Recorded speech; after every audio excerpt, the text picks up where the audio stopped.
கிருபை நிறைந்த நல்ல ஆண்டவரே, மகா உன்னதமான கடவுளே, உன்னதங்களிலே வாசம் பண்ணுகிற எங்கள் சர்வவல்ல தேவனே, உண்மை நாங்கள் நன்றியுள்ள இருதயத்தோடு துதிக்கிறோம்.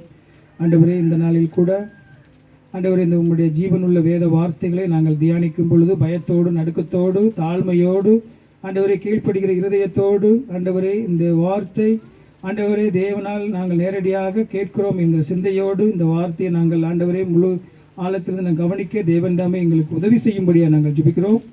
நாங்கள் தியானிக்கிற இந்த வேத வார்த்தையினுடைய உன்னதமான சத்தியத்தை நாங்கள் அறிந்து புரிந்து எங்களுடைய வாழ்க்கையிலே இன்னும் நாங்கள் சரியான வழியில் பயன்படுத்தி நாங்கள் உண்மை அறிகிற அறிவிலே பலப்பட தேவன் தாமே இந்த வார்த்தையை ஆசீர்வதித்து தரும்படியாக நாங்கள் ஜெபிக்கிறோம்.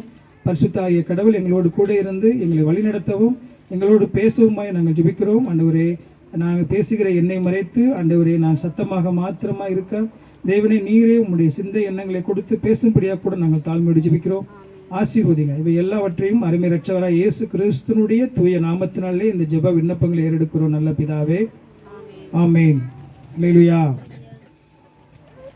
இந்த நாளிலும் இந்த யோவான் சுவிசேஷத்தை குறித்து நம்ம தொடர்ச்சியாக நம்ம பிரசங்கிக்கிறோம். இந்த வேத வார்த்தைகள் ஜீவன் உள்ளது. இந்த வேதம் பிழை இல்லாதது, குறைவில்லாதது, மாறாதது. இது மரித்து போன ஆத்துமாக்களை உயிர்ப்பிக்க வல்லது. இது போதுமானதுன்னா இதுக்கு மேலே உலகத்தில் ஒரு மனிதனுக்கு எதுவுமே தேவையில்லை அப்படின்னு அர்த்தம். சஃபிஷியன்ட், ஃபுல் சஃபிஷியன்ட், குறைவற்றது. அதனால் இந்த வேத வார்த்தைகள் இப்போ நிறையா சொல்லுவோம் இல்லையா, ஒவ்வொரு காலத்துக்கு ஏற்ப எவ்வளோ தத்துவங்களை படிக்கிறோம். நிறைய தத்துவங்கள் எழுதுகிறாங்க, நிறைய போதனைகள் எழுதுகிறாங்க. ஆனால் அந்த காலத்துக்கு ஏற்றதோ போல் சில காலங்கள் மாறி வரும்போது அது மாற அடுத்த காலத்தில். கொஞ்சம் கவனிங்க, இங்கே கவனிங்கப்பா, பாப்பா கவனிக்கணும், பேசக்கூடாது.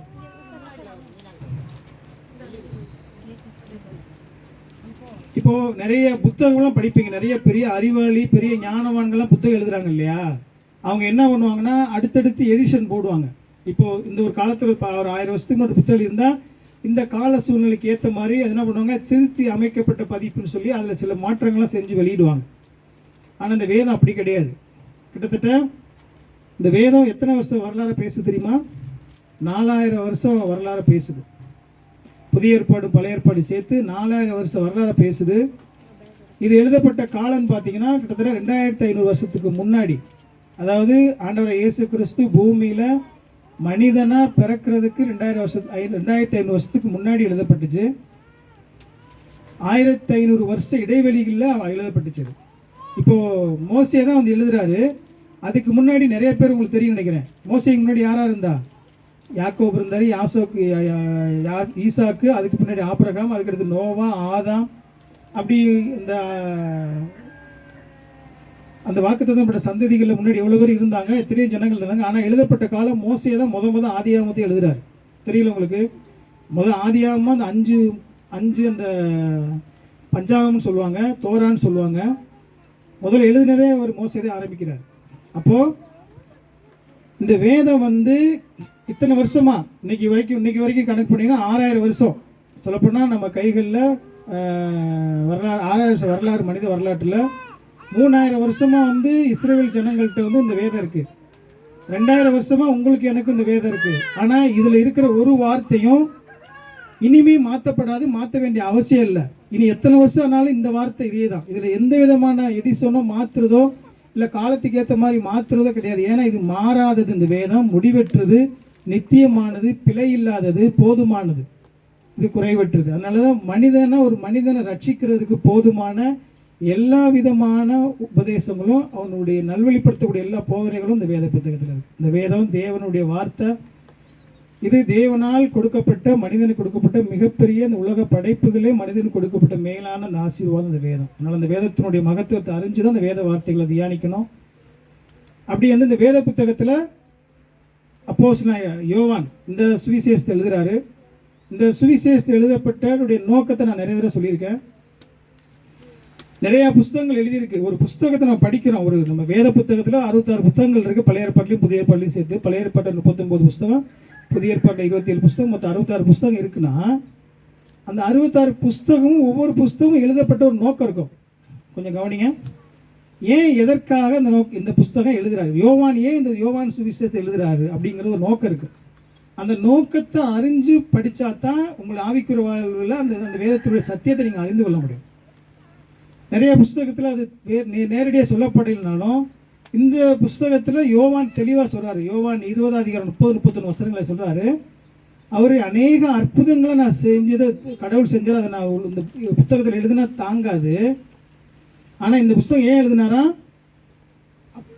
தேவனுடைய குமாரனா இயேசு கிறிஸ்துவை விசுவாசிக்கவும், விசுவாசித்து அவருடைய நாமத்தினாலே நீங்கள் நித்திய காலம் வாழ்கிற நித்திய ஜீவனை பெற்றுக்கொள்ளும்படியாக இந்த புஸ்தகத்தை எழுதுகிறேன்னு அவர் சொல்றார். ஏன்னா அவர் தான் தேவனுடைய ஒரே குமாரனா இயேசு கிறிஸ்து பூமியில் மனிதனை வந்து அவர் தெய்வீகமும் மாம்சம் நிறைந்த தேவனுங்கிறத முழுமையாக இந்த எல்லா அதிகாரங்களையும் வசனமாக எழுதுறாரு.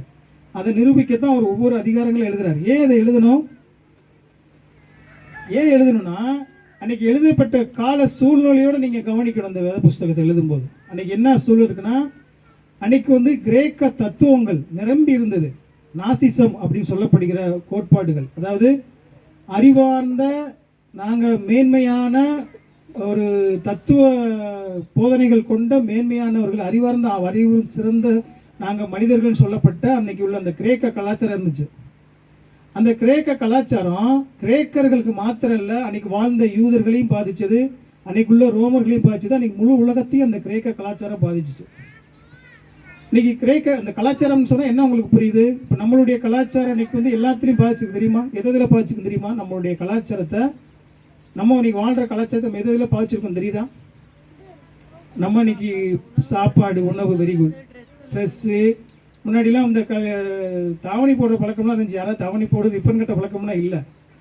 அது இன்னைக்கு வந்து பார்த்தீங்கன்னா இந்த கலாச்சாரத்தில் இது ஃபேஷன் இல்லை, இன்றைக்கி தான் ஃபேஷன். சாப்பாடு, நம்மளுடைய சாப்பாடு உணவு முறை ஹெல்த்தியாக நல்ல இந்த களி இதெல்லாம் சாப்பிட்டா இன்றைக்கி ஃபாஸ்ட் ஃபுட்டு எண்ணெயில் போட்டு சாப்பிட்றது, பிரியாணி, இன்றைக்கி பரோட்டாவும் இன்றைக்கி ஆயிடுச்சு முக்கியமான. இன்றைக்கி ஃப்ரைட் ரைஸும் பரோட்டாவும் தான் இன்றைக்கி நம்ம இந்தியாவுடைய தமிழ்நாட்டுடைய முக்கியமான உணவாயிருச்சு. அதுபோல் இப்படி எல்லா இடங்களையும் நீங்கள் யூஸ் பண்ணுற பேஸ்ட்டாக இருக்கட்டும், நீங்கள் யூஸ் பண்ணுற பவுடராக இருக்கட்டும், நீங்கள் யூஸ் பண்ணுற சோப்பாக இருக்கட்டும், நீங்கள் டிசைட் பண்ணுறது கிடையாது. அந்த கலாச்சாரத்தை நம்மளும் ஃபாலோ பண்ணுறோம். இன்றைக்கி அதுதான் நாகரிகம்னு சொல்லி. அதுபோல் அன்றைக்கி கிரேக்க கலாச்சாரத்தில் ரோமர்கள் வந்து யூதர்கள் வந்து நியாயப்பிரமாண சட்டம் இருக்குது. அதை தாண்டி அவங்களுக்கு வந்து இந்த கலாச்சாரத்துக்குள்ளே உள்ளே வந்துட்டாங்க. அந்த வேதத்தை எடுக்காமல் வேதத்திலேருந்து உலகத்துக்குள்ளே வந்துட்டாங்க. அதுபோல் எல்லா ஜனங்களும் இந்த கிரேக்க கலாச்சாரம் இல்லாமல், கிரேக்க கலாச்சாரம் என்ன சொல்லுதுன்னா, கொஞ்சம் கவனிங்க கொஞ்சம். ஏன்னா இந்த புஸ்தகத்தினுடைய நீங்கள் வந்து வேதத்தை படிக்கும்போது ஒவ்வொரு வசனத்தினுடைய ஆழமும் உங்களுக்கு புரியணுங்கிறதுக்காக தான் நான் இவ்வளவு மெனக்கடையும் திருப்பி நான் சொல்கிறேன். எங்களுக்கு கவனிங்க. கிரேக்க கலாச்சாரம் என்ன சொல்லுதுன்னா, கிரேக்க கலாச்சாரத்தில் முக்கியமாக நாசிஸுங்கிற கோட்பாடு இருந்தது. அந்த நாசிச கோட்பாடு என்ன சொல்லுதுன்னா, கொஞ்சம் சின்ன பிள்ளைலாம் கூட்டிட்டு போங்க, இங்கே கூட அங்கே போங்க சண்டே கிளாஸ் போங்க, சண்டே கிளாஸ் போங்க விடுங்க.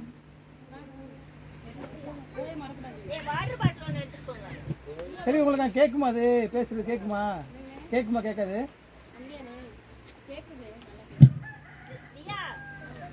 அவங்க அசம்பிள் பண்ணிட்டு கேளுங்க. இப்போ கிரேக்க கலாச்சாரத்தினுடைய முக்கியமான போதனை என்னன்னா, உலகத்தில் இருக்கிற எல்லா பொருளும் தீமையானது. அதாவது உலகத்தில் படைக்கப்பட்ட பொருள், மனிதன் எல்லாமே தீமையானது. அந்த தீமையிலிருந்து கடவுள் வாசமாக இருக்க முடியாது, கடவுள் மனிதனுடைய அந்த படைப்புகளோட தொடர்பு கொள்ள முடியாதுன்னு சொன்னான். எப்படின்னா இன்னைக்கு உங்களுக்கு தெரியுது இல்லையா, அதில் வந்து எல்லா மனிதனும் ஏற்றுக்கொண்ட முக்கியமான அந்த கிரேக்க கலாச்சாரம் ஏற்றுக்கொண்டது, மனிதன் வந்து மனிதனுக்கு சரீரமும் அவனுக்கு ஆத்மாவும் இருக்குன்னு அவன் ஏற்றுக்கொண்டான். எல்லாம் நிறைய இன்னைக்கு எல்லா மதங்களையும் அதை ஏற்றுக்கிற முக்கியமான பழக்கம் இருக்கும். உங்களுக்கு தெரியும், நீங்கள் கவனிச்சிட்டே வாங்க, நான் சொல்லும்போது புரியும். ஆத்மா இருக்குது, அந்த சரீரம் இருக்குது.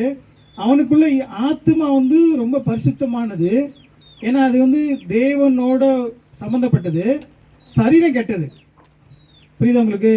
அதாவது சரீரம் கெட்டது. இந்த ஆத்மா எனக்குள்ள இருக்க ஆத்மானால அது எந்த சூழ்நிலையும் அது கெட்டு போகாது. அதனால அது மறைமுகமாக சொல்ல வேண்டிய கருத்து என்ன தெரியுமா? நான் சரீரத்தில் என்ன வேணாலும் செய்யலாம், நான் என் சரீரத்தில் என்ன வேணாலும் செஞ்சாலும் என் ஆத்மாவை பாதிக்காது. அதனால தான் அன்னைக்கு உள்ள காலங்களில் அவங்க விபச்சாரங்களும், அவங்க இந்த ஒரு மனைவிக்கு மேலே சொந்த சித்தப்பா மனைவி அப்பாவெல்லாம் கல்யாணம் பண்ணிக்கிட்டதில் நீ படிச்சிருப்பீங்க. அதனுடைய கலாச்சாரத்தினுடைய தொடர்ச்சி தான் இன்றைக்கி நம்ம இந்து சமுதாயத்தில் பார்க்குற நிறையா காரியங்களை பார்க்கலாம். சாமியார்லாம் பார்த்துருக்கீங்க இல்லையா? அவனுக்குள்ளே இருக்கிற ஆத்மா, நான் யார்? பிரம்மா. பிரம்மா அவனுடைய ஒரு பகுதி, நானும் பிரம்மா ஒன்றுன்னுவான்.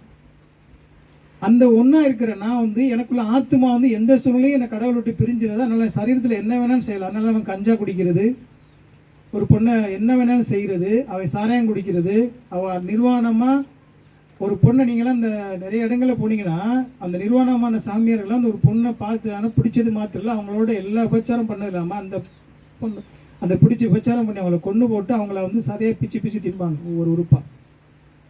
இதெல்லாம் இன்றைக்கி வந்து சர்வசாதாரணமாக இந்து சமுதாயத்தால் அவங்கள இன்றைக்கி அகோரின்னும் கடவுள்னும் அவங்க பிரம்மாவில் ஒரு பகுதின்னு சொல்லி அவங்களால இன்றைக்கி நினச்சிட்டு இன்றைக்கி இருக்கிற ஒரு அந்த தாக்கத்துக்கு காரணம் அந்த கிரேக்க கலாச்சாரத்தினுடைய தாக்கம். நீங்கள் அதெல்லாம் சரியாக புரிஞ்சாதான் வரலாறுல வந்து இன்றைக்கி உலகத்தில் இருக்கிறத குறித்தும் கடவுளுடைய மகிமையை குறித்தும் உங்களால் புரிய முடியும். இது ஒரு இன்னொரு எக்ஸ்ட்ரீம் என்ன பண்ணுறான், அப்போது கடவுள் என்னோட ஆத்மா இருக்குது, என்னால் வந்து கடவுளோட தொடர்பு கொள்ள முடியாது.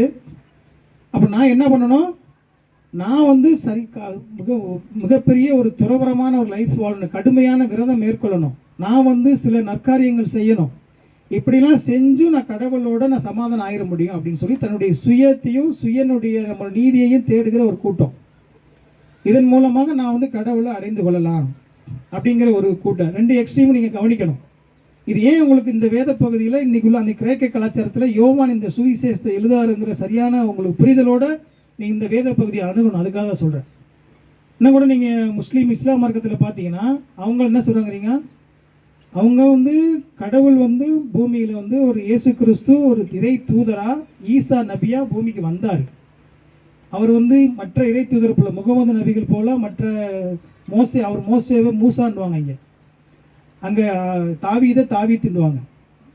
அவங்க இப்ராஹிம் வந்து ஆபிரகாமை இப்ராஹிம்னுவாங்க. அந்த மாதிரி நிறைய சில மாறுதலோட இவங்களெல்லாம் இறை தூதர்னு அவங்க நம்புகிறாங்க. ஆனால் ஆண்டவராக இயேசு கிறிஸ்து பூமியில் மனிதனை வந்தபோது கடவுளாக அவர் வரலை. அவர் வந்து ஞானஸ்தானம் எடுக்கும்போது அந்த புறாவை போல வரும்போது அவர் கடவுள் அவருக்குள்ளே வந்துட்டார். மறுபடியும் சிலுவையில் மறிக்கும் போது அவரை விட்டு கடவுள் போயிட்டார். ஏன்னா கடவுள் மறிக்க முடியாது, அதனால் கடவுள் அவரை விட்டு போயிட்டார். அவர் கடவுள் கிடையாது, அவர் மாம்சத்தில் கொஞ்ச நாளைக்கு அவர்கிட்ட கடவுள் இருந்தார். இந்த உபதேசங்கள்லாம் நீங்கள் என்ன சொல்ல வருதுன்னு உங்களுக்கு புரியுதா? ஒவ்வொரு உபதேசமும் அன்னைக்குள்ள கலாச்சாரத்துக்குள்ள இந்த எல்லா உபதேசங்களும் என்ன சொல்ல தெரியுமா?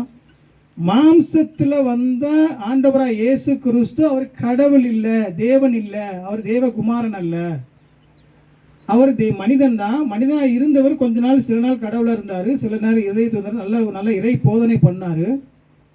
அப்படி நிறைய இன்னைக்கு உபதேசம். இப்போ இந்த சூழ்நிலையில் யோவான் எழுதுகிறார் இந்த வார்த்தையை. அதில் வந்து தீர்க்கமாக யோவான் சுவிசேஷம் எழுதும்போது ஆதியிலே அந்த வார்த்தை இருந்ததுன்னு சொல்லி அந்த ஆதியிலே தேவன் இருந்தாருங்கிறத பலமாக ரூபிக்கிறார். அந்த யார்? அவர் தேவனிடத்தில் இருந்தார், அவர் தான் தேவனாக இருந்தார், அவர் சகலமும் உண்டாக்கப்பட்ட இந்த உலகத்தில் உண்டாக்கப்படுவதற்கு முன்பு அவர் தான் உருவானதுக்கு மூல காரணம், அவருக்குள்ள இருந்து தான் எல்லா உயிரினங்களும் ஜீவனை பெற்றுக்கொண்டது, அவர் தான் ஜீவனுக்கு ஆதாரம்னு சொல்லி பலமாக நிரூபிக்கிறார். அவருக்கு தான் உலகத்தில் ஒளியாக இருந்தார். அவர் யார்? மனிதனாக மாத்திரல, சாதாரண மனிதனாக வரல. அவர் இந்த உலகத்தில் இந்த படைப்புகளுக்கு முன்பாகவே நித்தியத்தில் தேவனாக இருந்த சர்வ வல்ல தேவன் அவர் பூமியில் மனிதனாக வந்தார். அந்த வசனத்தினுடைய முக்கியமான அந்த வார்த்தை மாம்சமாகி, பாருங்க இந்த வசனத்தை படித்தது, ஆதியிலே வார்த்தை இருந்தது, அந்த வார்த்தை மாம்சமாகி கிருபையினாலும் சத்தியத்தினாலும் நிறைந்தவராய் நமக்குள்ளே வாசம் பண்ணினார், அவருடைய மகிமையை கண்டோம், அது பிதாவுக்கு ஒரே பேரானவருடைய மகிமையாக இருந்தது, ஏற்ற மகிமையாகவே இருந்தது. புரியுதா உங்களுக்கு? இதனால தான் வந்து இன்னைக்கு இந்த அவங்க என்ன சொல்கிறாங்கன்னா, மாம்சத்தில் வந்த கடவுள் இல்லை. இன்னைக்கு அப்படி தான் இன்னைக்கு எல்லா உலகங்களையும் இன்னைக்கு எல்லா போதனைகளும் அதிகமான இருக்க போதனை. ஒரு 1 யோவான் 1 அதிகாரம் அப்படிங்க ஒரு ஆள் 1 யோவானில் வந்து அதனால தான் யோவான் வந்து இதை தீர்க்கமாக நிரூபிச்சுட்டு போகிறார். என்ன சொல்கிறாரு? 1 யோவான் 1 அதிகாரம் 1லேருந்து 3 வரைக்கும் வசனம் படிங்க. அதாவது மனிதனாக வந்த தேவன் கிடையாது, அவர் படைப்பை விட்டு ரொம்ப தூரம் போயிட்டாரு, அப்படி நிறைய கள்ள போதனை இருந்துச்சு. அந்த மாம்சமாக வெளிப்பட்ட இயேசு கிறிஸ்து தேவன் அல்ல, கடவுள் வந்து மனிதனாக ஆக முடியாது, அவர் கடவுள் கிடையாது அப்படின்னு சொல்லி நிறைய போதனை இருந்துச்சு. அதனால தான் இன்னைக்கு நேரடியாக அவர் என்ன சொல்றாரு, மறைமுகமாகவும் நேரடியாகவும் அவங்க எல்லா போதனைகளும் எதுக்கிற முக்கியமான கொள்கை என்னன்னா, வம்சத்தில் வந்த மனிதனாக வந்த அவர் இயேசு கிறிஸ்து அவர் கடவுள் கிடையாது. இவர் அதைத்தான் இந்த இடத்துல முதல்ல யோவான் சுவிசேஷம் இப்படிப்பட்ட போதனைகள் நிறைந்த கிரேக்க கலாச்சாரத்தில் இப்படிப்பட்ட சூழ்நிலையில் ஆண்டவராக இயேசு கிறிஸ்துனுடைய மகா உன்னதமான அந்த தேவத்துவத்தை தெய்வீகத்தை அற்புதமாக நிறைவேற்றாரு. அதைத்தான் அவர் சொல்றாரு. படிங்க, யோவான் ஒன்னு யோவான் எழுதுங்க, படிங்க ஒரு ஆளு. ஆதி முதல் இருந்ததும் நாங்கள் கேட்டதும் எங்கள் கண்களினாலே ஆதி முதல் இருந்ததும், பாருங்க, ஆதி முதல் இருந்ததுன்னா அவர் தேவனாக நித்தியத்தில் கடவுளாக இருந்தவர் அவர்தான். அவரை நாங்கள் நாங்கள் கேட்டதும், நாங்கள் எங்கள் கண்களினால் பார்த்ததும், எங்கள் கைகளினாலே தொட்டதுமாய், பாருங்க, அந்த நித்தியமாய் இருந்த கடவுளை பூமியில மனிதனை வந்த போது நாங்க பார்த்தோம், தொட்டோம், நாங்க அவரை உணர்ந்தோம், அவரோட பேசணும், அவருடைய வார்த்தைகளை கேட்டோம், எல்லாமே பாருங்க. அது மனிதனுடைய மனிதத்தன்மையை வந்து எவ்வளவு அழகா சொல்றாரு பாருங்க. தொட்டதுமாய் இருக்கிற ஜீவ வார்த்தையை குறித்து அறிவிக்கிறோம். அந்த ஜீவன் வெளிப்பட்டது பிதாவினிடத்திலிருந்தும் அந்த நித்தியமாய் இருக்கிற அந்த ஜீவன், நித்தியமானவர், நித்தியமான அந்த ஜீவனை குறித்து உங்களுக்கு சாட்சி கொடுக்கிறோம். அவர் பாருங்க எவ்வளவு அழகா முதல்ல அந்த வார்த்தைகளை சொல்லிதான் ஆரம்பிக்கிறார் யோவான். அவர் வந்து யாரு? மாம்சத்தில் இருந்த தேவன், நித்தியமா இருந்தார். அவர் பூமியில மனிதனா இயேசு கிறிஸ்துங்கிற பெயரில வெளிப்பட்டார். அதனாலதான் நான் வந்து அவர் தோன்றினான்னு கூட சொல்ல மாட்டேன், தோன்றல. அவர் பூமியில மனிதனாக வெளிப்பட்டார். அவர் அதுக்கு முன்னாடி நித்தியத்தில் இருந்தவர். அந்த வார்த்தைகளுடைய சரியான சாரம்சம் உங்களுக்கு தெரியணுங்கிறதுக்காக தான் இது மறுபடியும் கூட இந்த வேத சத்தியத்துக்குள்ள நம்ம மறுபடியும் நம்ம டிராவல் பண்றோம். இப்ப பூமியில வந்தவர், அவர் வந்து இந்த மாம்ச உருவில் வந்த தேவன். அவர் யாரு? அவர் தான் மெய்யான தேவகுமாரன் என்று இந்த வேதத்தை எழுதும் போது அவர் தான் மெய்யான தேவன், அவர் தான் தேவகுமாரன், பிதாவிட்டிருந்து தோன்றினவர். அந்த நித்திய குமாரனா இயேசு கிறிஸ்துவை நீங்க விசுவாசிக்கும் போது தான், அதனாலதான் எழுதி முடிக்கும் போது சொல்ற 20, 30, 31 இந்த மெய்யான இயேசு கிறிஸ்துவை நீங்கள் விசுவாசிக்கும் போது, நீங்க விசுவாசத்தினால நித்திய ஜீவனை நிலையான அந்த மேலான ஒரு வாழ்க்கையை நீங்க இம்மையிலையும் இந்த உங்களுடைய பூமியில ஆசீர்வதிக்கப்பட முடியும். நித்தியமா வாழக்கூடிய அந்த நித்திய ஜீவனை நீங்கள் இந்த ஆண்டவரை இயேசு கிறிஸ்துவின் மூலமாக தான் நீங்க பெற்றுக்கொள்ள முடியுங்கிற சத்தியத்தை ரொம்ப ஆழமா அப்போஸ்தலனாகிய யோவான் இதில் நிரூபித்து அவர் எழுதுறார். அதனாலதான் அவர் அந்த வசனத்தில் 20, 30 சொல்லும்போது என்ன சொல்றாரு? அநேக அற்புதங்கள் ஆண்டவர் செய்திருக்கிறார், அதெல்லாம் எழுதுனா அந்த புஸ்தகம் கொள்ளாது அப்படின்னு சொல்லிட்டு அவர் எழுதுறாரு. தேர்ந்தெடுத்து எழுதுறாரு. சில அந்த ஆண்டவரை இயேசு கிறிஸ்து வெளிப்படையா பகிரங்கமா என்னென்ன அற்புதம் செஞ்சாரோ செஞ்சு, இவர் யார்? இவர் தான் தேவனுடைய குமாரன், இவர் தான் மெய்யான கடவுள், அவர் தான் இந்த சர்வத்தை உண்டாக்கினார் அப்படிங்கிறத முழுமையா ப்ரூவ் பண்ணி எழுதுற ஒரு முக்கியமான காரியம் தான். இப்போ நம்ம இந்த பின்னணியோட இந்த புரிதலோட இந்த வேத பகுதியை அணுகணும். ஏன்னா அன்னைக்குள்ள கலாச்சாரத்தில் கடவுளை மாம்சத்தில் வந்த தேவனை அவங்க மறுதளிக்கிறாங்க, கடவுள் மனிதனாக முடியாதுன்னு சொன்னாங்க. அப்படியான சூழ்நிலையில இவர் யார்? இவர் தான் மெய்யான கடவுள்ங்கிறத யோவான் வந்து எல்லா இடங்களையும் ஒவ்வொரு வசனத்திலும் நிரூபிச்சு அதனால தான் அந்த சரியான அற்புதங்களும் தேடி பிடிச்சி அவர் அந்த சரியான அந்த ஒரு பகிரங்கமாக செஞ்ச அற்புதங்களை, வெளிப்படையாக செஞ்ச அற்புதம் மட்டும் அவர் எழுதி அதை நிரூபித்து எழுதிட்டே வர்றார். இந்த புரிதலோடு தான் நீங்கள் இந்த வேத பகுதியை நீங்கள் அணுகணும். இப்படிப்பட்ட சூழல் நம்ம இன்னைக்கு வாசிக்கப்பட்ட இந்த வேத பகுதிக்கு ஒரு தலைப்பு நம்ம கொடுக்கணும்னு சொன்னால் எப்படி கொடுக்கலாம்? ஆண்டவராக இயேசு கிறிஸ்துவின் மனித சாயலும் தேவ மகிமையும். இந்த வார்த்தைக்கு நம்ம ஒரே வசனம் தான் தியானிக்க போகிறோம். இந்த வார்த்தைக்கு உண்டான நம்ம அந்த ஒரு வசனத்துக்கு உண்டான தலைப்பின் கீழே நம்ம தனி தியானிச்சோன்னா, இது வந்து ஆண்டவராக இயேசு கிறிஸ்துவின் மனித சாயலும் தேவ மகிமையும் அப்படின்னு சொல்லி தலைப்பில் நம்ம தியானிக்கலாம். இதில் சொல்றாரு, அதில் தான் சொல்றாரு, வார்த்தை மாம்சமாகி, ஆதியிலே வார்த்தை இருந்து அந்த வார்த்தை மாம்சமாகி அப்படின்னு அவர் ஆரம்பிக்கும் போது அவர் நமக்குள்ளே வாசம் பண்ணினார். அந்த வார்த்தையான கடவுள் மனிதனாகிய உங்களோடு என்னோடு நமக்குள்ளே அவர் வாசம் பண்ணினார், வந்து தங்கினார், நம்மளோடு நம்ம ஒருவராக மாறினார். ஹல்லேலூயா. நம்மை போல ஒருவராக இருந்தார். அதாவது கொஞ்சம் நல்ல இந்த வேத பகுதியை குறித்து நிறைய தடவை நீங்கள் கேட்டிருந்தா கூட இந்த வேத பகுதியை நீங்கள் இன்னும் வந்து கவனிங்க. ஒவ்வொரு நேரத்துலையும் ஒவ்வொரு புதியான ஒரு உங்களுக்கு அனுபவத்தை தேவன் கொடுப்பார், பரிசுத்த ஆவியார் கொடுப்பார். அதனால் இந்த சத்தியத்தை நீங்கள் கொஞ்சம் கவனித்து கேட்கணும். இப்போ இதில் அந்த ஒரு வார்த்தையினுடைய ஆழத்தை வந்து நம்மளால் புரிந்து கொள்ள முடியாது. அவ்வளோ ஆழமான ஒரு வார்த்தை இந்த வேத பகுதி, இந்த வசனம். இதனுடைய ஆழத்தை நம்மளால் வந்து சொல்லவே முடியாது, ஆராய முடியாது, அளவிடப்பட முடியாத ஒரு முக்கியமான சத்தியம். நம்மளுடைய தேவனாய கர்த்தர் வந்து தெய்வீக இரட்சகராகவும் பாவிகளை மீட்கும்படியாகவும் மனித சுபாவத்தை ஏற்றுக்கொண்டார். அல்லேலூயா.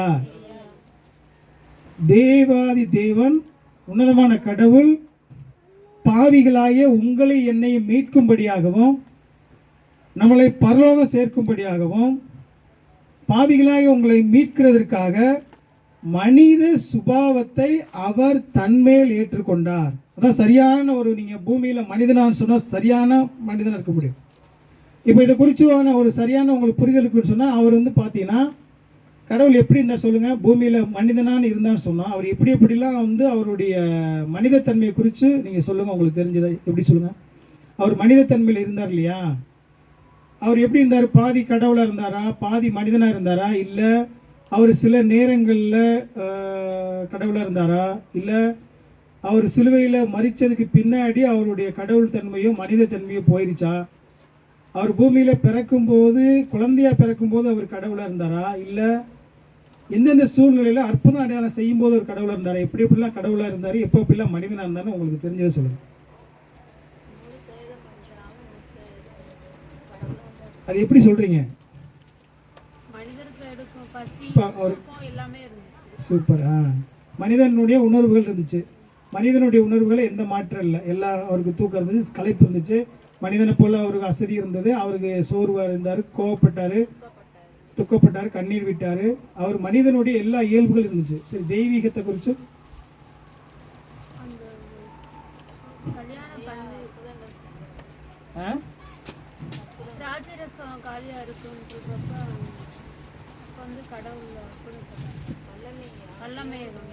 இயற்கைக்கு அப்பாற்பட்ட எல்லா சூழ்நிலைகளிலும் அவர் தேவாதி தேவனா தன்னுடைய மாம்ச சரீரத்தில் தன்னுடைய தெய்வீகத்தை மறைத்து கொண்டாலும், அதை அதிகமாக வெளிப்படுத்தினாலும், தேவையான சமயங்களை தன்னுடைய வல்லமையை எல்லா ஜனங்களுக்கு முன்பாகவும் தன்னுடைய அடையாள அற்புதங்களால் வெளிப்படுத்தி காமிச்சார். அவர் 100%. அதனால தான் திருப்பி சொல்கிறேன், இதை வந்து இது முக்கியமான சத்தியம். ஏன்னா பின்னாட்களை நீங்கள் ஆரம்ப நாட்களை இதனுடைய சத்தியத்தினுடைய மகதி ஏன் இதை திருப்பி சொல்கிறேன்னு உங்களுக்கு புரியாது.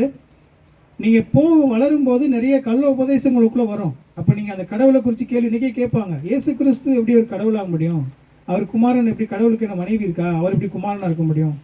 அவர் பிதாவிலையும் குமாரனையும் ஒரே தன்மையுடையவர், நித்தியத்தில் தோன்றினவர், அவருக்கு சம உரிமை உள்ளவர்.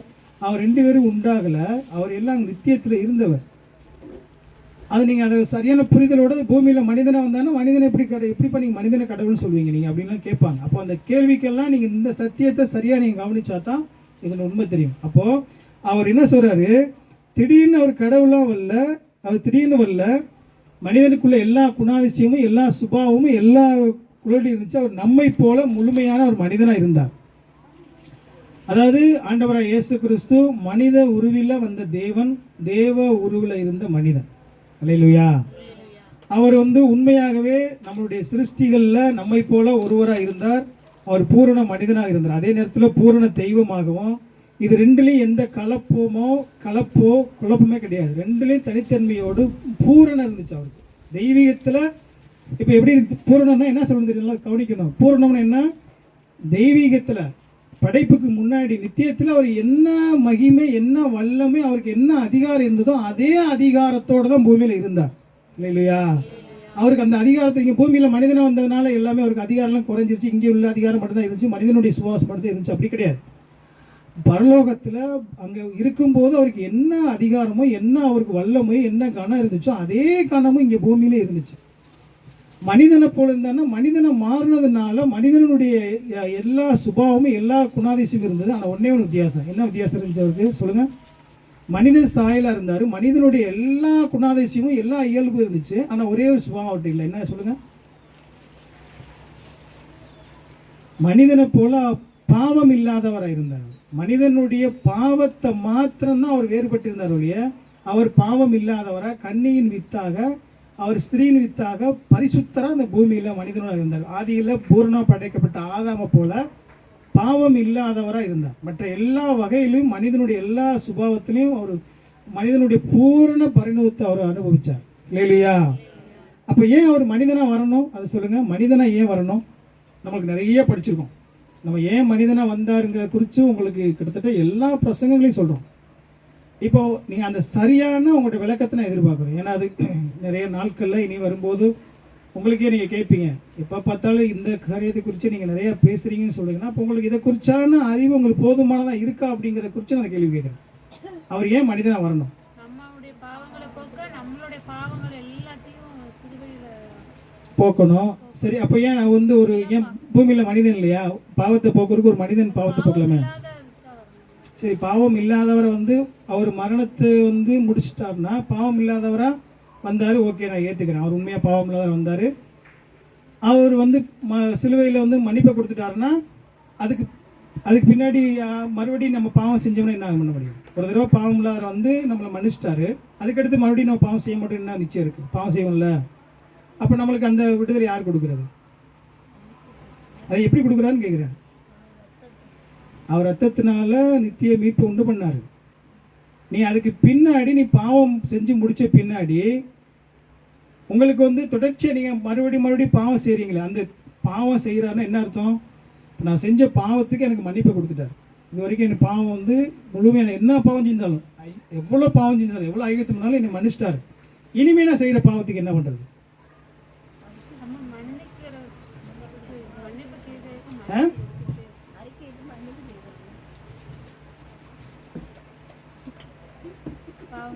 நான் கேட்குறேன், நான் சொல்கிறது என்னன்னா, இப்போ ஒரு மனிதன் வந்து நீங்கள் சொல்கிற மாதிரி பரிசுத்தராக ஒரு மனிதனை வந்துட்டார். அவர் ஏன் வந்து கடவுள் ஏன் மனிதனாக வரணும்? அதான் கேள்வி நான் உங்களை கேட்டுட்ருக்கேன்.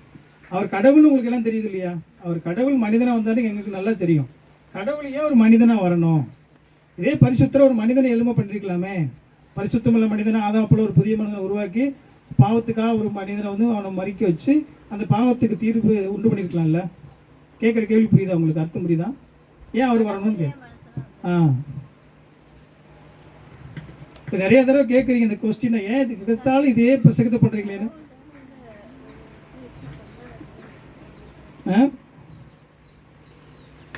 கடவுள் வந்து நித்தியம் வந்து அவர் நம்மளை வந்து மீட்கிறவரா, நம்மளை அழிவிலிருந்து நரக தண்டையில் அதிக்கப்பட்டு நம்மளை காப்பாற்றுகிறவரா, ரட்சகரா, மீட்பரா இங்கே பூமிக்கு வந்திருக்கிறார். அவர் வந்ததோட அவர் மனிதனாக வந்தார். இப்போ இந்த இதை வந்து ஒரு மனிதனை உருவாக்கியே செஞ்சுருக்கலாம், நம்மளை ஏன் செய்யணும்னு கேட்குறேன். அவர் ஏன் கடவுளையே மனிதனாக வரணும்னு கேட்குறேன்.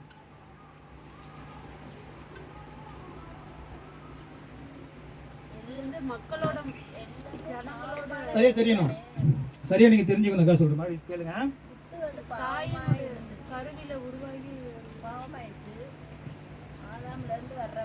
இல்லை, நான் என்ன சொல்கிறேன், இப்போ அதில் விட்டுருங்க, ஆதாமில் வந்ததெல்லாம் சரிதான். அவர் வந்து வேற ஒரு ஆதாம் போல ஒரு மனிதனை புதுசாக உருவாக்கி, ஒரு மனிதன்லேயே உருவாக்கி அவன் மூலமாக மன்னிப்பை உண்டு பண்ணியிருக்கலாம்ல. கடவுளால் முடியாதெல்லாம் கிடையாது. அவர் அதுக்கு இல்லை, நல்லா சரியாக சக்தியாக தெரிஞ்சுக்கிறேங்க. கடவுள் ஏன் இந்த பூமியில் மனிதனாக வந்தாருங்கிறத குறித்து சரியான, அதுக்கு தான் திருப்பி ஒவ்வொரு நாளும் ஒவ்வொரு சத்தியத்தை நம்ம வந்து கத்திட்டே இருக்க முடியும். ஆண்டவராய் இயேசு கிறிஸ்து இந்த பூமியில் அவர் மனிதனாக கடவுள் ஏன் மனிதனாக வரணும்? சரியான காரணம், அவர் நித்திய அழிவிலிருந்து நம்மளை மீட்கிறதுக்கு ரட்சகராக மீட்பராக வந்ததோட மாத்திரம் இல்லை, வேதம் சொல்லுது பிரதான ஆசாரியராக உங்களுக்கு எனக்கும் பிதாவாகிய தேவன்கிட்ட மனிதனுடைய பாவங்களுக்காக இன்று வரை பரிந்து பேசுகிறவராக. இன்றைக்கு வரைக்கும் நம்ம அதுக்கு பின்னாடி நம்ம நித்திய மன்னிப்பை உண்டு பண்ணதோடு மாத்திரம் இல்லை, என்னைய பாவத்தை மன்னிச்சதோடு இல்லை, என்னைய பூரணப்படுத்தி பரலோகத்துக்கு கூட்டி போகிறது வரைக்கும் இன்னைக்கு வரைக்கும் நான் செய்கிற எல்லா பாவத்துக்காகவும் பிதாவாகிய தேவனிடத்தில் எனக்காக இன்று வரைக்கும் நமக்கு மத்தியஸ்தராக இருந்து பரிந்து பேசி கொண்டிருக்கிறார். இல்லையா? அவர் வந்து அன்னைக்கு ஒரு மனிதனை மாத்திரம் செஞ்சிருந்தா அவர் மனிதனுடைய மீட்பை உண்டு பண்ணி முடிச்சிருக்கலாம்.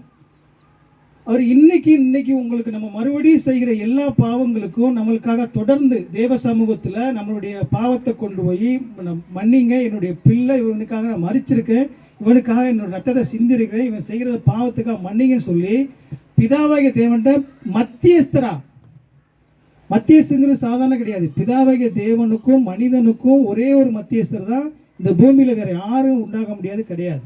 அவர் ரட்சகரா, மீட்பரா, ஆண்டவரா மாத்திரம் இல்லை, உங்களுக்கு எனக்கு அவர் மத்தியஸ்தராகவும் இன்று வரை செயல்பட்டு கொண்டு இருக்கிறார். ஹல்லேலூயா.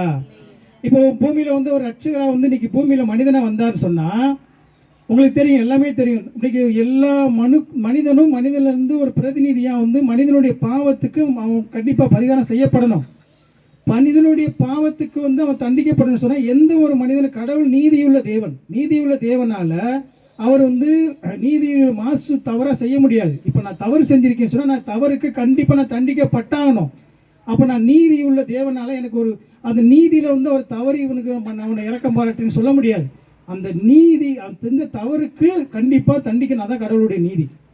அந்த நீதியின் அடிப்படையில் பூமியில் வந்து மனிதகுலத்தினுடைய பிரதிநிதியாக மனுக்குலத்தினுடைய பாவத்தை மன்னிக்கிறதுக்கு ஒரு மனிதனும் கிடையாது.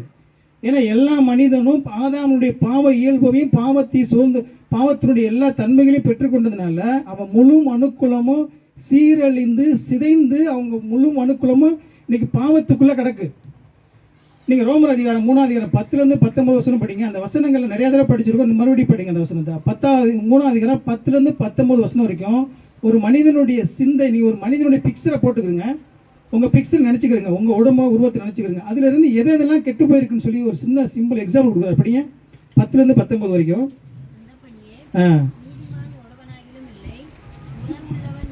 உணர்வுள்ளவன் இல்லை. 10லேருந்து 19 வரைக்கும் படிங்க. நீதியுள்ளவன் தான். பாவிங்கிற உணர்வு ஒரு மனிதனுக்கும் கிடையாது. எல்லாரும் கெட்டு போய் தேவனுடைய மகிமையை இழந்தவங்களா, தேவ மகிமைக்கு இழந்தவங்களா இருக்காங்க.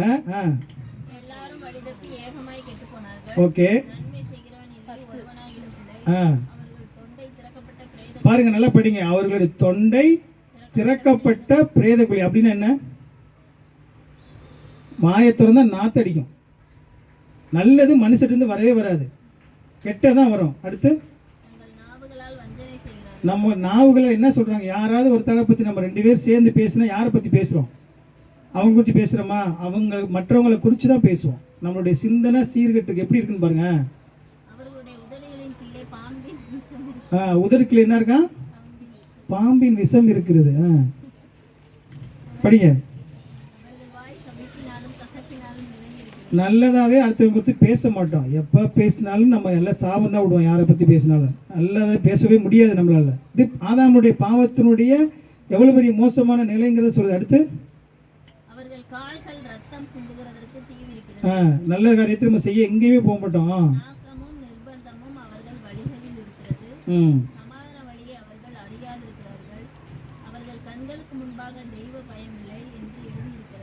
அவருடைய கண்களுக்கு முன்பாக எந்த தெய்வ பலம் இல்லை. நீங்கள் எல்லா காரியங்களையும் நம்ம உடம்புல இருந்து, சிந்தையிலிருந்து, நம்மளுடைய புத்தியிலிருந்து எல்லாமே கெட்டு போயிருக்கு. நம்மகிட்ட இருந்து நல்லதே கிடையாது. அப்போ இந்த சூழ்நிலையில் மனிதனுக்கு மீட்போ மனிதனால் உண்டு போக முடியாது. கடவுள் நீதியுள்ள தேவன். இப்போ நீதியான தேவன் என்ன பண்ண முடியும்னா, இப்போ நான் செஞ்ச தவறுக்கு நான் கண்டிப்பாக அதுக்குண்டான தீர்வு கொடுக்கப்படணும். அப்போ எனக்கு பதிலாக வந்து எனக்கு வேதம் என்ன சொல்லுதுன்னா, எபிரேயர் 9:22 படிச்சிங்கன்னா, ரத்தம் சிந்துதல் இல்லாமல் பாவ மன்னிப்பு உண்டாகாது. அதனால தான் மோசையின் மூலமாக நியாயப்பிரமாண பாவ பரிகார பலிகளையும் தேவன் ஏற்படுத்தி அதுக்கு பரிகார பலிகளை வந்து உங்களுக்கு நிழலாக சொல்லிக்கிட்டே வந்தார். அப்போ அது சொல்லப்பட்ட எந்த விதத்திலையும் ஒரு மனிதனுடைய எந்த பாவமும் நியாயப்பிரமாண சட்டத்தின் மூலமாக உலகத்தில் கை கொண்டு அதை நீதியால் அந்த நியாயப்பிரமாண சட்டத்தின் அடிப்படையில் நீதிமான் ஆன ஒருத்தவங்க கூட கிடையாது, முடியாது. ஏன்னா அவனுக்குள்ளே இருக்கிற பாவ இயல்பு. இப்போ நான் என்ன சொல்கிறாங்க, அவர் ஆண்டு சொல்கிறாரு, நம்ம சொல்கிறோம், நான் ரொம்ப கெட்டிக்காரன், ஆதாம் பாவம் செஞ்சாரு, நான் இப்படி என்னை தண்டிக்க முடியும்னு சொல்லி நீ கேட்டிங்கன்னா, இந்த உங்களுக்கு பிடிச்ச நியாயப்பிரமாண சட்டம் இதை நீ கை கொண்டினே நீ சமூகத்தில் நீ வரலாம், நீ பரலோகத்துக்கு வந்துடலாம். அவர் ஒன்றும் சொல்லலை. நீங்கள் அந்த முதல்ல இருக்கிற 4 கட்டளை விட்டுருங்க. 5வது கட்டளையிலேருந்து பாருங்கள். அது ஒரே தேவன், அவரை நீங்கள் விசுவாசிக்கணும், அவர் கீழ்ப்படினோம், அவர் ஓய்வு நாள் ஆசரிக்கணும், அவர் விக்கிரத்தை வணங்கக்கூடாதுன்னெலாம் சொல்லிட்டு அவர் என்ன கடைசியில் அந்த 4 கட்டளை சொல்கிறாரு, தாய் தகப்பனை கணவன் கொலை செய்யாத, உபச்சாரம் செய்யாத, பொய் சாய் சொல்லாத, நீ இச்சியாதுன்னு சொல்கிறாரு. இதில் ஒரு கட்டளை உங்களால் ஃபாலோ பண்ண முடியுமா? ஒன்றும் இல்லை. கடைசி 10வது கட்டளை இச்சியாது இருப்பாயின்னு ஒரு கட்டளை உங்களால் யாராலையும் நம்மளால் ஃபாலோ பண்ண முடியுமா? ஒருத்தன் வந்து நல்ல வீடு கட்டியிருக்க நல்ல வீடுன்னு சொன்னாவே தப்புங்கிற வேதம். அது மாதிரி நிறைய எல்லா இடங்களிலுமே ஒரு அடுத்தவன் சொத்தையோ அடுத்தவன் மனைவியோ அடுத்தவருடைய எதை குறித்து நீ ஆசைப்படாத, அதை பார்த்து நீ வந்து எதையும் நீ இச்சிக்காதுன்னு வேதம் சொல்லுது. அப்போ நம்மளால இந்த உலகத்தில் இருக்கிற எந்த ஒரு மனிதனாலையும் இந்த நியாயப்பிரமாண கட்டளையை நம்மளால கீழ்ப்படியவே முடியாது, ஃபாலோ பண்ண முடியாது, மேற்கொள்ள முடியாது. ஏன்?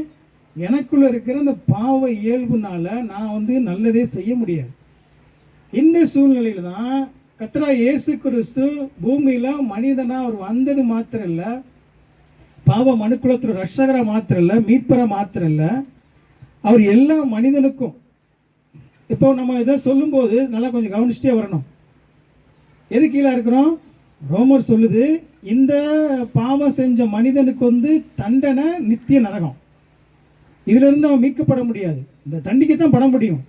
கடவுளுடைய நிறைய சொல்லுவாங்க, நிறையா கடவுள் வந்து நான் எனக்கு தகுதியான எனக்கு எது தகுதியோ அதை கொடுக்காம இருக்கிறதே மிகப்பெரிய இரக்கம். தெரியுமா? முதல்ல நான் எதுக்கு தகுதியோ, எனக்கு எது பேர தகுதியானவனோ அந்த தகுதியை எனக்கு சில சமயங்களில் கொடுக்காம இருக்கிறது, அதாவது எனக்கு கொடுக்காம இருக்கிறது தான் அது மிகப்பெரிய இரக்கம். சொல்லுங்க, ஏதாவது ஒன்று சொல்லுங்க. அப்படி உங்கள் வாழ்க்கையில் சொல்ல முடியுமா? அப்படி ஏதாவது ஒன்று சொல்ல முடியுமா? கடவுள் உங்கள் மேலே இரக்கம் பாராட்டணுன்னு சொன்னால் எனக்கு நான் பெற வேண்டிய தகுதி இருக்குது, எனக்கு அது முழுமையான தகுதி இருக்குது. ஆனால் அதை எனக்கு கொடுக்காம இருக்கிறது எனக்கு இரக்கம். ஏதாவது சொல்லுங்க, நீங்கள் தெரிஞ்சே சொல்லுங்க உங்கள் அனுபவத்தில். நான் எதுக்கு தகுதி? நான் பாவி. நான் எதுக்கு தகுதி? நித்திய நரகத்துக்கு மட்டும்தான் தகுதி, வேற எதுக்குமே எனக்கு தகுதி கிடையாது. ஒன்னே ஒன்று எனக்கு தகுதியானவன், பூரண தகுதியானவன், நரக ஆக்கினியில் போய் நரக தண்டனையை அனுபவிக்க மட்டும்தான் எனக்கு முழு தகுதி இருக்கு. இந்த தகுதியை எனக்கு கொடுக்காம இருக்கிறது தேவனுடைய மகா பெரிய இரக்கம். அல்லேலூயா. தகுதி அற்றவனுக்கு கொடுக்கிறது கிருபை, ஆனால் தகுதியான எனக்கு அதை கொடுக்காம இருக்கிறதா இரக்கம். இந்த புரிதலோட தான் நம்ம தேவனுடைய அன்பை அணுகணும். இப்போ இந்த இடத்துல சொல்றாரு, நீ நித்திய நரகத்துக்கு தண்டிக்கப்பட வேண்டிய குற்றவாளி, அதுக்கு பாத்தியப்பட்டவன. அவர் வந்து இந்த தண்டிலிருந்து மீட்டதோடு இல்லாமல், அந்த குற்றத்திலிருந்து நம்ம மீட்டதோடு இல்லாமல், அவர் இன்னைக்கு வரைக்கும் நான் என்னை மீட்கப்பட்டு திருச்சபையில் சேர்த்து நம்ம வந்து எல்லா வேதமும் தெரிஞ்சு இன்னைக்கு எல்லா தேவனுடைய எல்லா சத்தியமும் தெரிஞ்சு ஏன் நம்ம வந்து மறுபடியும் தப்பு செய்கிறோம்? இப்படியே விட்டுருந்தான்னு வச்சுருங்களேன், இப்போ நித்திய மீட்பை உண்டு பண்ணிட்டு இனிமே நீ எதுவுமே தப்பு செய்யாத. புரியுதா உங்களுக்கு? இதுலேருந்து உன்னை நான் காப்பாற்றிட்டேன், இனி நீங்கள் சொல்லி தெரிஞ்சு உனக்கு எல்லாமே தெரிஞ்சிருச்சு, இனி தப்பு செஞ்சால் பொய் சொன்னால் நீ நரகம் அப்படின்னு நம்மளை ஆறாக போக முடியும், பண்ணலாம் போக முடியுமா? புரியலமா? யாரும் போக முடியாது, ஒரு ஆளும் போக முடியாது. என்னை நித்திய அவருடைய இந்த அன்பை குறித்து நம்ம வந்து ஒவ்வொரு நாளும் சிந்திக்கணும், யோசிக்கணும். அவர் தேவன் மனிதன் ஆனார்னு சொல்லும்போது அந்த மனிதன் ஏன் அவர் ஆனாருங்கிறதோ, தேவன் ஏன் மனிதன் ஆனாருங்கிற குறித்து நம்ம ஆழ்ந்து சிந்திச்சுட்டே வரணும். என்னை வந்து அப்படியே உன்னை மன்னிச்சு பாவத்தை மன்னிச்சு உன்னை திருச்சபையில் சேர்த்து சொன்னதோடு விட்டுட்டு போகல, நித்தியமாக எனக்காக இன்று வரைக்கும் நான் பூமியில் வர எல்லா நாளும் எனக்காக என்னுடைய நான் மீறேன், சில நேரத்தில் தவறுகிறேன், நான் கீழ்ப்படியாமல் இருக்கேன், அந்த நேரங்களில் எனக்காக தேவன்கிட்ட பரிந்து பேசுகிறான். அல்லேலூயா. இந்த மீட்பில் வந்து கடவுளுடைய திட்டம், நான் ரசிக்கப்பட்டா நம்மளை கொண்டு பூரணமாக பரிபூர்ணமாக கொண்டு கடவுள்கிட்ட சேர்க்குற வரைக்கும் உங்களுக்காக எனக்காக தொடர்ந்து பரிதவிக்கிற தேவனாக இருக்கிறார். அல்லேலூயா. அந்த அன்பை நம்ம புரிஞ்சாதான் சரியான ஒரு நம்ம முழு வேதாகமத்தை சொல்லுது. ஆதாம்லேருந்து ஆதாம் பாவம் செஞ்சதோடு வந்து ஆண்டவர் ஏன் பூமியில் வந்தான்னு சொல்லி முழு வேதாகமத்தை திருப்பி சொல்லுது. மனுக்குலத்தினுடைய பிரதிநிதியாக கடவுளாக இருந்தவர் பூரண மனிதனாக இந்த பூமியில் மனிதனாக வந்தான்னு சொல்லி முழு வேதாகமோ ஸ்திரீயின் வித்தாக எப்படி வரணும், எப்படி அவர் பிரதான ஆசாரியரா, அவர் நம்ம ராஜாவா, அவர் தீர்க்கதரிசியா, எப்படிலாம் வந்து நம்மளை மீட்கிறாரு. பிரதான ஆசிரியர் குறித்து அவங்க சொல்லுவாங்க. ஒரு படி ஒரு ஆள் எபிரேயர் எதுக்கு எழுதின புஸ்தகம், பிரதான ஆசாரியர் அவர் எப்படி நம்மளுக்கு வந்து மீட்கிறாருன்னு சொல்லி சொல்றாரு. 4ஆம் அதிகாரம் எடுங்க, எபிரேயர் 4 எடுங்க, 15-16 படிங்க. ஏன்னா நம்ம பாவத்தில் சிக்குண்டு நம்ம ஒவ்வொருவனும் யாக்கோ 1:14 சொல்லுது, அவன் இச்சை இழுக்கப்பட்டு அவன் வந்து சோதிக்கப்பட்டு அவன் வந்து சிக்குண்டு அவன் பாவத்தில் சிக்கிறான், அதுக்கு வந்து பாவம் என்னத்தினுடைய பூர்ணமாகும் போது அதே மரணத்தை கொடுக்குன்னு சொல்லுது. இந்த பலவீனங்கள்லேருந்து நம்மளுக்கு எப்படி பரிந்து பேச படிக்கிறாள். 4ஆம் அதிகாரம் 15-16 படிங்க.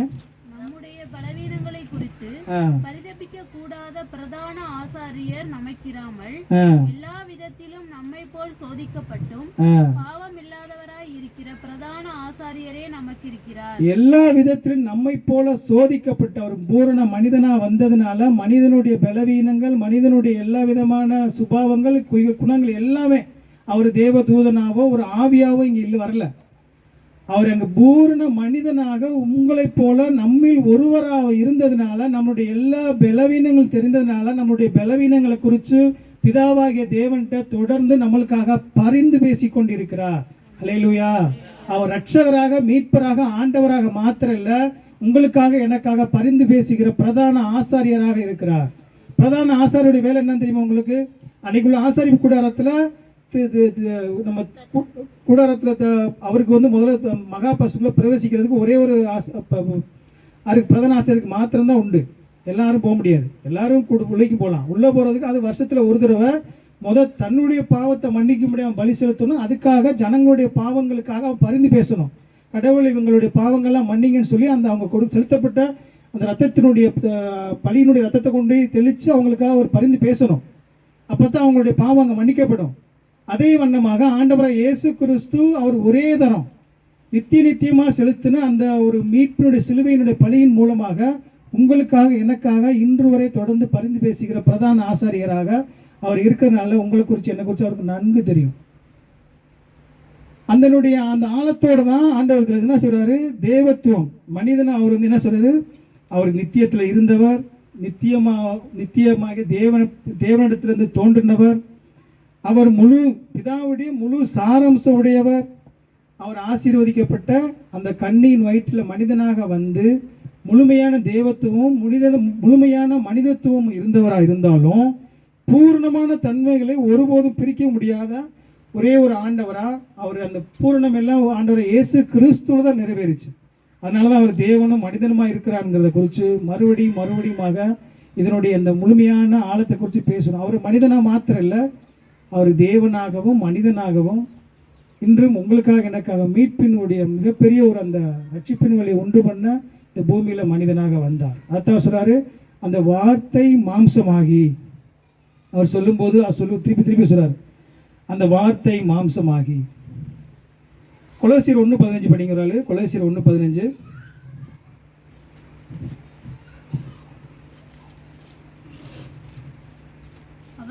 அதரிசனமான தேவனுடைய தற்சுரூபமும் சர்வ சிருஷ்டிக்கும் முந்தின பேருமானவர்.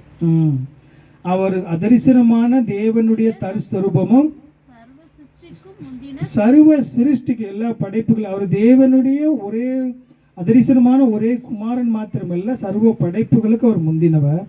அவர் இந்த தருணத்தில் இருந்து எல்லா சூழ்நிலையும் ஒரு மனிதனாக இருந்தார்.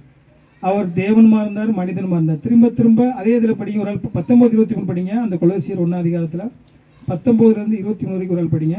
சகல பரிபூரணமும் அவருக்குள்ளே வாசமாய் இருக்கவும் அவர் சிலுவையில் சிந்தின இரத்தத்தினாலே சமாதானத்தை உண்டாக்கி பூலோகத்தில் உள்ளவைகள் பரலோகத்தில் உள்ளவைகள் யாவையும் அவர் மூலமாய் தமக்கு ஒப்புரவாக்கி கொள்ளவும் அவருக்கு பிரியமாயிற்று. முன்னே அந்நியராயும் துர்க்கிரியையினால் மனதிலே சத்துருக்களாயும் இருந்த உங்களையும் பரிசுத்தராகவும் குற்றமற்றவர்களாகவும் கண்டிக்கப்படாதவர்களாகவும் தமக்கு முன் நிறுத்தும்படியாக அவருடைய மாம்ச சரீரத்தில் அடைந்த மரணத்தினாலே இப்பொழுது ஒப்புரவாக்கினார். இந்த வசனங்கள்லாம் உங்களுக்கு என்ன சொல்லுது? புரியுதா உங்களுக்கு? அவர் பாருங்க, எல்லா சகல பரிபூர்ணமும் அவருக்குள்ள வாசமாயிருக்கவும் அவர் சிலுவையிலே சிந்தின ரத்தத்தினாலே சமாதானத்தை உண்டாக்கி இந்த பூலோகத்தில் உள்ளவைகளில் பரலோகத்தில் உள்ளவைகள் யாவையும் ஆண்டவராய் இயேசு கிறிஸ்து மூலமாய் பிதாவாகிய தேவனுக்கு ஒப்புரவாக்கி கொள்ளவும் அவருக்கு பிரியமாயிற்று. முன்னே நம்ம எப்படி இருந்தோம்? அந்நியரம் துர்க்கிரியமாக இருந்த உங்களை என்னையும் அவர் பாருங்க சத்துருக்களாகி இருந்த உங்களையும் பரிசுத்தராகவும் குற்றமற்றலாம் கண்டிக்கப்படாதவரும் தமக்கு முன்பாக நிறுத்தும்படியாக அவருடைய மாம்ச சரீரத்தில் அடைந்த மரணத்தினாலே இப்பொழுது ஒப்புரவாக்கினார். நீங்கள் கேட்ட சுவிசேஷத்தினால் உண்டாக நம்பிக்கையை விட்டு அசைவில்லாமல் ஸ்திரமாய் உறுதியாய் விசுவாசத்தினால் நிலைத்திருப்பீர்கள். அப்படியாகும் அந்த சுவிசேஷம் வானத்தின் கீழ் இருக்கிற சகல சிருஷ்டிகளுக்கு பிரசங்கிக்கப்பட்டு வருகிறது. அதற்கென்றே பவுலாகிய நான் ஊழியக்காரனாக இருக்கிறேன். ஹல்லேலூயா. இந்த சுவிசேஷத்தால் நம்ம தொடர்ந்து பிரசங்கிக்கப்பட்டே வருகிறது.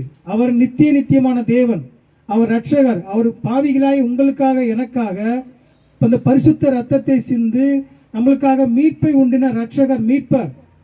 அந்த ஆண்டவராய் இயேசு கிறிஸ்து அந்த வானத்தில் கீழே இருக்கிற எல்லா மனிதனும், எந்த ஒரு மனிதனும் மீட்கப்படணும், எந்த ஒரு மனிதனும் ரட்சிக்கப்படணும், பரலோகம் போகணும், ஒரே ஆண்டவராய் இயேசு கிறிஸ்து. அவருடைய அந்த ஆண்டவராய் பூமியில மனிதனை வந்து ஆண்டவராய் இயேசு கிறிஸ்துவை விசுவாசிக்காத எந்த ஒரு மனிதனும் அவர் பரலோகம் போக முடியாது அப்படிங்கிறது திரும்ப திரும்ப அவர் சொல்றாரு. அவர் என்ன சொல்றாரு, இந்த ஆண்டவராய் இயேசு கிறிஸ்து சபையாகிய நம்ம வந்து சபைக்கு இந்த சபையை நிறுவி சபையில் திருச்சபையில் நம்மளுடைய விசுவாசியை அங்கமாக வைத்து அதில் இந்த தேவனுடைய வார்த்தையினால அனுதினமும் பேசி இதன் ஊடாக அவங்கள பரிசுத்தப்படுத்தி அவரை பரலோகத்துக்கு ஆயத்தமாக்குகிறார். அல்லேலூயா.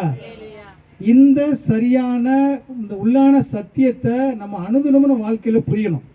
ஏன்னா ஆண்டவர் இயேசு கிறிஸ்து செய்த இந்த மாபெரும் மீட்பினுடைய இந்த திட்டத்தை நம்ம வாழ்க்கையில் சிந்திச்சு நம்ம ஒவ்வொரு நாளும், ஏன்னா அவர் வந்து கடவுளாக இருந்தவர் மனிதனை வந்ததுடைய நோக்கம் நம்ம மீட்பை உண்டு பண்ணது மாத்திரமில்லை, மனிதனோடு வாசம் பண்ணுகிறது மாத்திரம் இல்லை, மனிதனுடைய எல்லா அக்கிரமத்தையும் மனிதனுடைய எல்லா விதமான பாவத்தையும் எல்லா விதமான கோர தண்டனைகளையும் கல்வாரி சிலுவையில் நீக்கிறதோடு அல்லாமல் நம்மளுக்கு இன்று வரை தொடர்ந்து நம்மளுக்காக பிதாவாகிய தேவன்கிட்ட பரிந்து பேசி கொண்டிருக்கிறார்.